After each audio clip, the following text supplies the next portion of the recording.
हरे कृष्ण जय जगन्नाथ।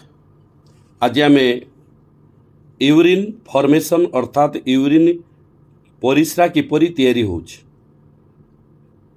बहुत बढ़िया लगुच शुणा आम शरीर रे परिस्रा किपरि तैयारी होउछ कौ जगार तैयारी होउछ कौटू आसुच परिस्राटा से विषय आम जानिबा।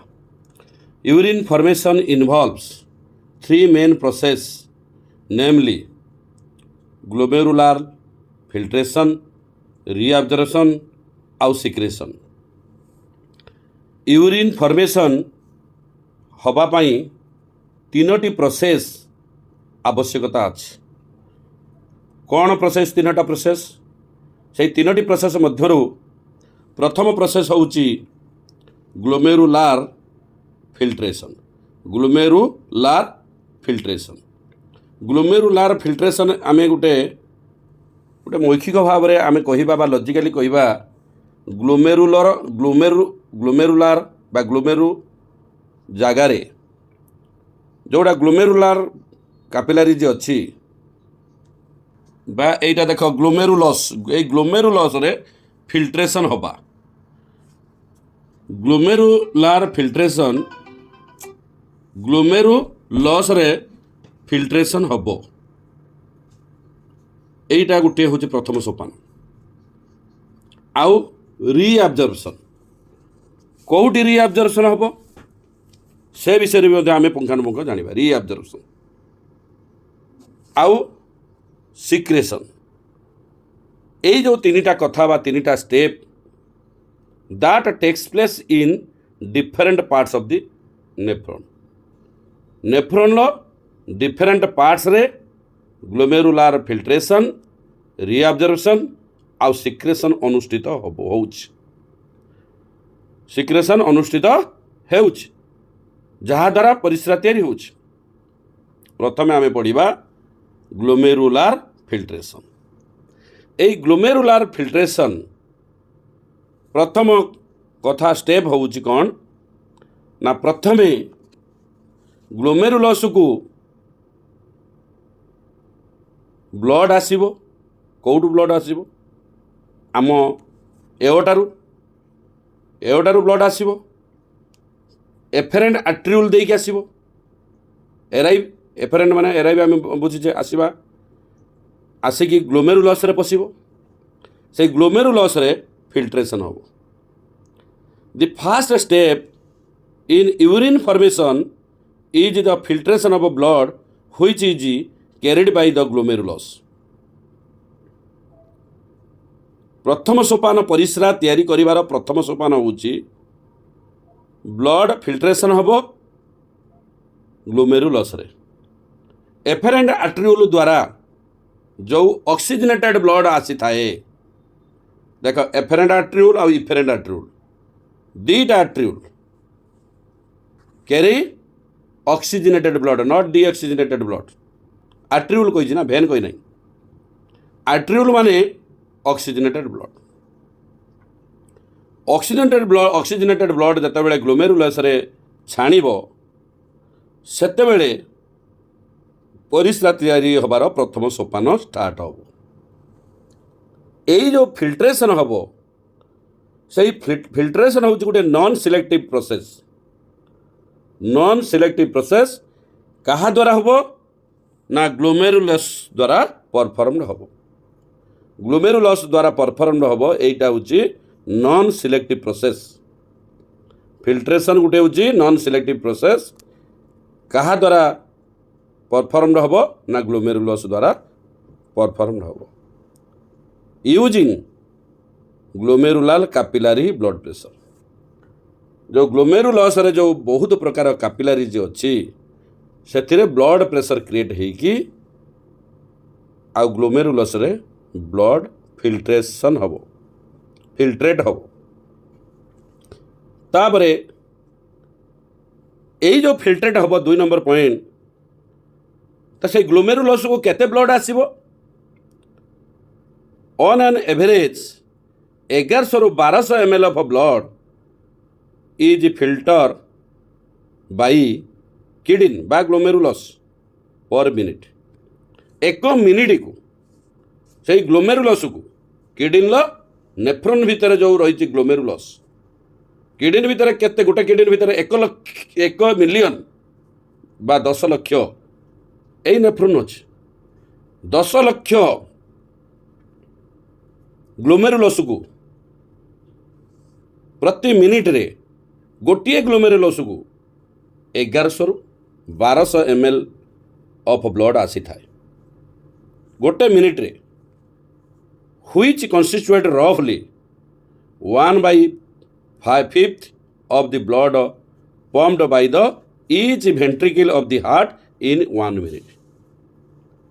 ସେଇଟା କାହା ସହିତ ରଫଲି ସମାନ ହେଉଛି ନା 1 ମିନିଟ୍ରେ ହାର୍ଟର ଯେଉଁ ଭେଣ୍ଟ୍ରିକିଲ୍ ପମ୍ପ କରିଥାଏ ବ୍ଲଡ଼, 1 ମିନିଟ୍ରେ ହାର୍ଟର ଭେଣ୍ଟ୍ରିକିଲ୍ ଯେଉଁ ପମ୍ପ କରିଥାଏ ବ୍ଲଡ଼, ସେହି ବ୍ଲଡ଼ର ପରିମାଣର 1/5, ଅର୍ଥାତ୍ 1 ମିନିଟ୍ରେ ଯେତେ ପମ୍ପ କରିଥିବ 5000ରୁ 500, 5000ରୁ 5500 ହେଇପାରେ ବା ଯେତେ ହେଇପାରେ, ସେଥିରେ ଗୁଣନ 1/5। ଆମେ ଜାଣିଥିଲେ ହାରାହାରି ହେଉଛି 5 ଲିଟର ବା 500 ଲିଟର, 500 ml, 5000 ml ବା 5 ଲିଟର, 5000 ଇଣ୍ଟୁ 1/5 ତାହେଲେ 1000 ଏପ୍ରୋକ୍ସିମେଟଲି ଆସୁଛି। ସେଇଟା ହେଉଛି ଆମେ ଲେଖିଲେ ବା ଜାଣିଲେ 1100ରୁ 1200, ମନେ ରଖିବାକୁ ପଡ଼ିବ 1100ରୁ 1200 ପ୍ରତି ମିନିଟ୍ରେ ପ୍ରତ୍ୟେକ ଗ୍ଲୋମେରୁଲସକୁ ବ୍ଲଡ଼ ଆସିଥାଏ, ଯିଏକି 1/5 of the blood pumped by each ventricle of heart in 1 minute. এই ସେଣ୍ଟେନ୍ସ ଆମେ ଭଲ ରଙ୍ଗର ବୁଝିପାଇଲେ। 3 ନମ୍ବର କଥାକୁ ଆମେ ଆସିବା। Glomerular capillary blood pressure, glomerular capillary blood pressure causes filtration of blood through 3 layers. এই ଯେଉଁ ଆମେ ପ୍ରଥମେ ପଢ଼ିଲେ ଫିଲ୍ଟ୍ରେସନ୍ କାହା ଦ୍ୱାରା ହେଉଛି, ଫିଲ୍ଟ୍ରେସନ୍ ଗୋଟେ ହେଉଛି ନନ୍ ସିଲେକ୍ଟିଭ୍ ପ୍ରୋସେସ୍, ଯିଏକି ଗ୍ଲୋମେରୁଲସର ଥିବା ଗ୍ଲୋମେରୁଲାର କାପିଲାରୀ ବ୍ଲଡ଼ ପ୍ରେସର ମାଧ୍ୟମରେ ହେଉଛି। এইটা ଆମେ ପଢ଼ିଥିଲେ ଫାଷ୍ଟ ଗ୍ଲୋମେରୁଲାର କାପିଲାରୀ ବ୍ଲଡ଼ ପ୍ରେସର। এই ଗ୍ଲୋମେରୁଲାର କାପିଲାରୀ ବ୍ଲଡ଼ ପ୍ରେସର କ'ଣ, ଏଠି ଆମେ ଜାଣିଲେ ନା ଗ୍ଲୋମେରୁଲାର କାପିଲାରୀ ବ୍ଲଡ଼ ପ୍ରେସର ଦ୍ୱାରା କ'ଣ ହେଉଛି, causes filtration of blood through 3 layer, 3ଟା ଲେୟାର ଦ୍ୱାରା ହେଉଛି। এইଠି ଦେଖ ସେ 3ଟା ଲେୟାର ଚିତ୍ର ଦେଇଛି। ଭିତରଟା ହେଉଛି କିଏ, ଗ୍ଲୋମେରୁଲାର ବା ଗ୍ଲୋମେରୁଲସ୍। ଗ୍ଲୋମେରୁଲସର ପାଖ ଅଞ୍ଚଳ ହେଉଛି କିଏ ନା ଏଣ୍ଡୋଥେଲିୟମ୍ ଅଫ୍ ଗ୍ଲୋମେରୁଲାର ବ୍ଲଡ଼ ଭେସଲ। ଏଣ୍ଡୋଥେଲିୟମ୍ ଯେହେତୁ ବ୍ଲଡ଼ର cell, ଏଣ୍ଡୋଥେଲିୟମ୍ of glomerular blood vessel, ଇଏ ଗୋଟେ ଲେୟାର। এই ଏଣ୍ଡୋଥେଲିୟମ୍ ଆଉ ଗୋଟେ ବାହିର ଲେୟାର କିଏ ଦେଖ, epithelium of Bowman's capsule. Epithelium of Bowman's capsule, ଭିତର ଲେୟାର ହେଉଛି endothelium of glomerular blood vessel. এই 2ଟା ଲେୟାର ମଝିରେ କେଉଁ ଲେୟାର ଅଛି, ବେସମେଣ୍ଟ ମେମ୍ବ୍ରାନ୍। ତେଣୁ এই 3ଟା ଲେୟାର, এই 3ଟା ଲେୟାରରେ ବ୍ଲଡ଼ ଛାଣି ହେବ, এই 3ଟା ଲେୟାରରେ ବ୍ଲଡ଼ ଛାଣି ହେବ। ତେଣୁ ସେଇ କଥା ଆମେ ଜାଣିବା, glomerular capillary blood pressure causes filtration of blood through 3 layers. First layer ହେଉଛି ଇନର ଲେୟାର ବା ଫାର୍ଷ୍ଟ ଲେୟାର ହେଉଛି endothelium of glomerular blood vessel. ଦ୍ୱିତୀୟ ହେଲା basement membrane present in between first and third layer, basement membrane. ଆଉ ବାହିରେ ଲେୟାରଟା କିଏ ନା epithelium of Bowman's capsule. Epithelium of Bowman's କ୍ୟାପସୁଲ୍କୁ କୁହାଯାଏ ପୋଡୋସାଇଟ୍ସ। এই podocytes are arranged in an intricate manner, intricate ମାନେ ଜଟିଳ, ଅତି ଜଟିଳ ମ୍ୟାନରରେ ଆରେଞ୍ଜ ହେଇକି ରହିଥାଏ এই ପୋଡୋସାଇଟ୍ସ, ଅର୍ଥ epithelium of Bowman's capsule. ବାଉମେନ୍ସ କ୍ୟାପସୁଲ୍ର epithelium ଇଣ୍ଟ୍ରିକେଟ୍ ମ୍ୟାନରରେ ସଜେଇ ହେଇକି ରହିଥାଏ।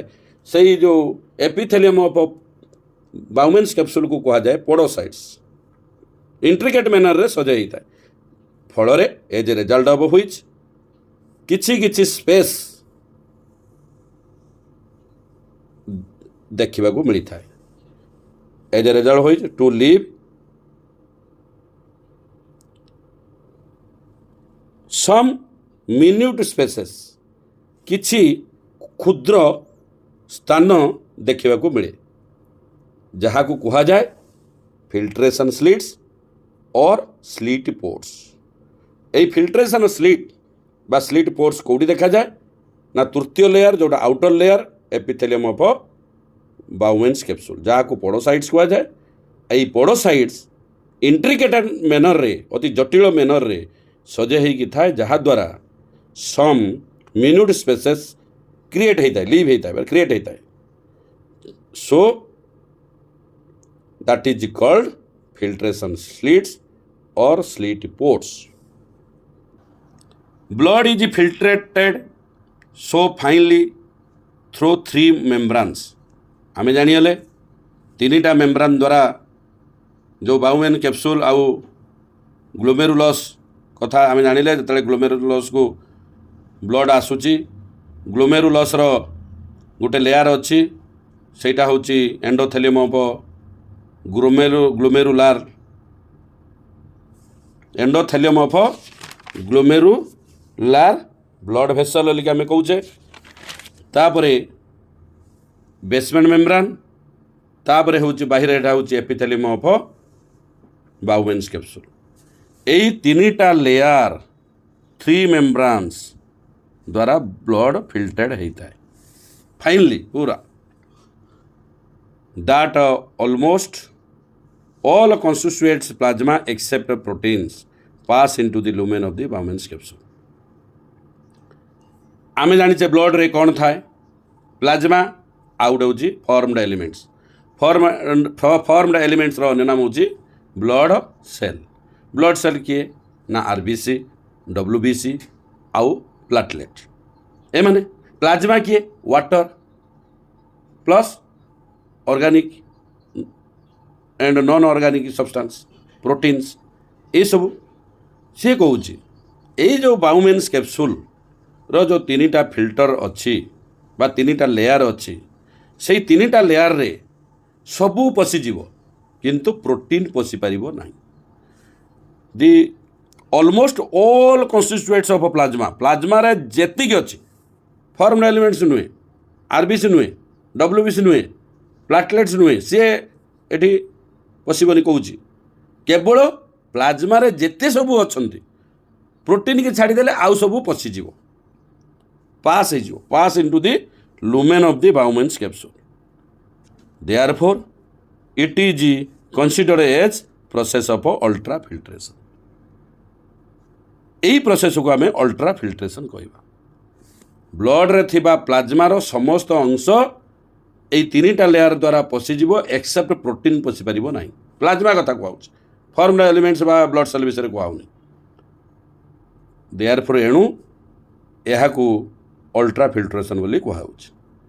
आज एति कथा जानिबा तापरे आगु आउरी अनेक कथा जानिबा जोटा कि 1 नंबर पॉइंट जोटा पहले ग्लोमेरुलार फिल्ट्रेशन केमिति होउची पुंखानुपुंख जानिबा सबू जानी साइला पोरे पुणी टॉपिक आसीबो रीअब्जॉर्प्शन तापर टॉपिक आसीबो सिक्रेशन। यही 3टा विषय पुंखानुपुंख जानी नेले आमे जानी नबा यूरिन केमिति फॉर्मेशन होउची। आज एतिकी जय जगन्नाथ हरे कृष्ण।